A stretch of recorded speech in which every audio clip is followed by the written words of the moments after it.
दोनों देशों के डेलीगेट्स, मीडिया के साथियों, नमस्कार। बॉन जोर्नो। मेरे और मेरे डेलीगेशन के भव्य स्वागत के लिए मैं प्राइम मिनिस्टर मेलोनी का हृदय से आभार व्यक्त करता हूं। रोम को विश्व में इटर्नल सिटी के रूप में जाना जाता है। भारत में मेरी लोकसभा कॉन्स्टिट्यूंसी काशी, उसको भी अनादि और शाश्वत नगर माना जाता है। जब दो सभ्यताएं मिलती हैं तो बातचीत केवल एजेंडा तक सीमित नहीं होती। इसमें इतिहास की गहराई, भविष्य की दृष्टि और मित्रता की सहजता तीनों साथ दिखाई देते हैं। फ्रेंड, पिछले लगभग 3.5 वर्षों में मुझे कई बार प्राइम मिनिस्टर मेलोनी से मिलने का अवसर मिला है। यह भारत और इटली के बीच करीबी सहयोग और सामंजस्य को दर्शाता है।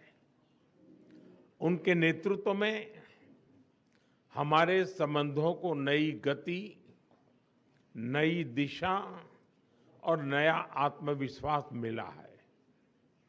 मुझे खुशी है कि हम अपने संबंधों को अपग्रेड करते हुए स्पेशल स्ट्रेटेजिक पार्टनरशिप की घोषणा कर रहे हैं। फ्रेंड्स, आज की बैठक में हमने हमारी भावी साझेदारी को और सशक्त बनाने के लिए विस्तृत रूप से चर्चा की। Bharat Italy joint strategic action plan 2025 to 2029 हमारी साझेदारी को एक प्रैक्टिकल और फ्यूचरिस्टिक ढांचा प्रदान करता है। हम इस पर समयबद्ध तरीके से आगे बढ़ रहे हैं। हमारे साझा प्रयासों में द्विपक्षीय व्यापार के 20 बिलियन यूरो के लक्ष्य की ओर तेजी से बढ़ रहा है। भारत में मौजूद 800 से अधिक इटालियन कंपनीज भारत की ग्रोथ स्टोरी में सक्रिय भागीदार बन रही है। आज आयोजित किया जा रहा बिजनेस फोरम से यह स्पष्ट है कि दोनों देशों के बिजनेस लीडर्स में एक नया उत्साह, नया कॉन्फिडेंस और नया एम्बिशन है। इटली विश्व में डिजाइन और प्रिसिशन के लिए जाना जाता है। भारत की पहचान स्केल, टैलेंट और एफोर्डेबल इनोवेशन के पावर हाउस की है। इसलिए हम design and develop in India and Italy and deliver for the world के सिद्धांत पर आगे बढ़ेंगे। फैशन से लेकर फिनटेक तक, लेदर से लेकर लॉजिस्टिक तक, मोबिलिटी से लेकर मैन्युफैक्चरिंग तक, हर क्षेत्र में हम अपनी ताकतों को जोड़कर पूरी मानवता की भलाई के लिए काम करेंगे। इंडिया ईयू एफटीए के समापन में इटली से मिले सहयोग के लिए मैं प्राइम मिनिस्टर मेलोनी का विशेष रूप से आभार व्यक्त करता हूं। हम मिलकर इसके जल्द से जल्द इम्प्लीमेंटेशन के लिए काम करेंगे, जिससे बिजनेस कम्युनिटीज इसका पूरा लाभ उठा सके। फ्रेंड्स, टेक्नोलॉजी और इनोवेशन हमारी पार्टनरशिप का इंजन है। एआई, क्वांटम, स्पेस और सिविल न्यूक्लियर एनर्जी जैसे क्षेत्रों में हमारे सहयोग की अपार संभावनाएं हैं। दोनों देशों के स्टार्टअप्स, रिसर्च सेंटर्स और उद्योगों को आपस में जोड़ने के लिए हम इंडिया इटली इनोवेशन सेंटर पर काम कर रहे हैं। फ्रेंड्स, रक्षा और सुरक्षा के क्षेत्रों में करीबी सहयोग हमारे गहरे आपसी विश्वास का प्रतीक है। हमारी सेनाओं के साथ साथ दोनों देशों के रक्षा उद्योगों के बीच भी सहयोग बढ़ रहा है। हमारे डिफेंस इंडस्ट्रियल रोडमैप से को डेवलपमेंट और को प्रोडक्शन का मार्ग प्रशस्त हुआ है।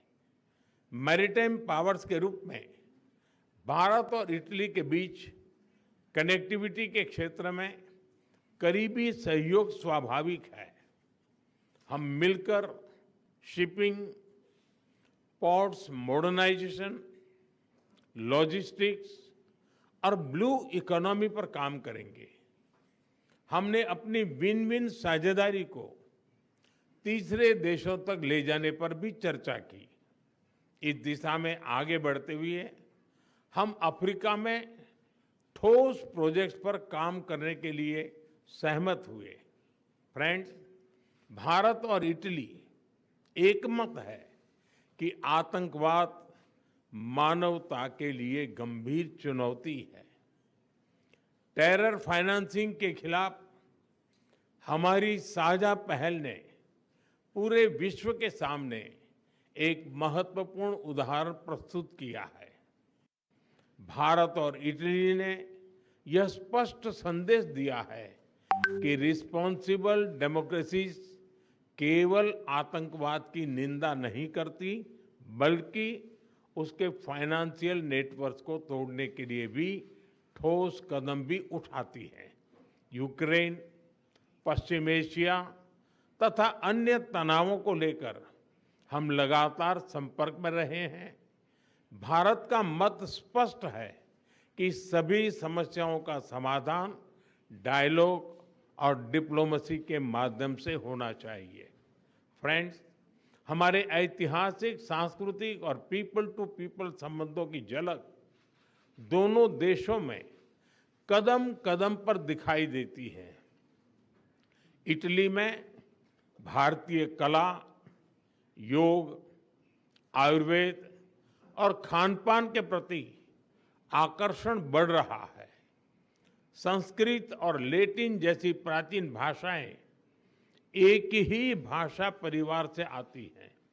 यह दर्शाता है कि हमारा रिश्ता केवल डिप्लोमेसी का नहीं, साझी धरोहर का है। अगले वर्ष भारत और इटली के संबंधों की 80वीं एनिवर्सरी के उपलक्ष्य में ईयर ऑफ कल्चर मनाया जाएगा। इससे हमारे सांस्कृतिक संबंधों को और ताकत मिलेगी। इटली में बड़ी संख्या में रह रहे भारतीय मूल के लोग हमारे संबंधों की जीवंत कड़ी है। उनकी देखरेख के लिए प्राइम मिनिस्टर मेलोनी और इटली के लोगों का मैं हृदय से धन्यवाद करता हूं। 3 साल पहले किए गए migration and mobility partnership agreement से दोनों देशों के लोगों के बीच आवाजाही बढ़ी है। हम यह विन विन सहयोग जारी रखेंगे। एक्सेलेंसी, आज की बहुत ही उपयोगी बैठक के लिए और आपकी मित्रता के लिए मैं एक बार फिर आपका हृदय से आभार व्यक्त करता हूं। 140 करोड़ भारतवासियों की ओर से मैं आपको भारत आने का एक बार फिर से निमंत्रण देता हूं। बहुत बहुत धन्यवाद। ग्राजिए मिले।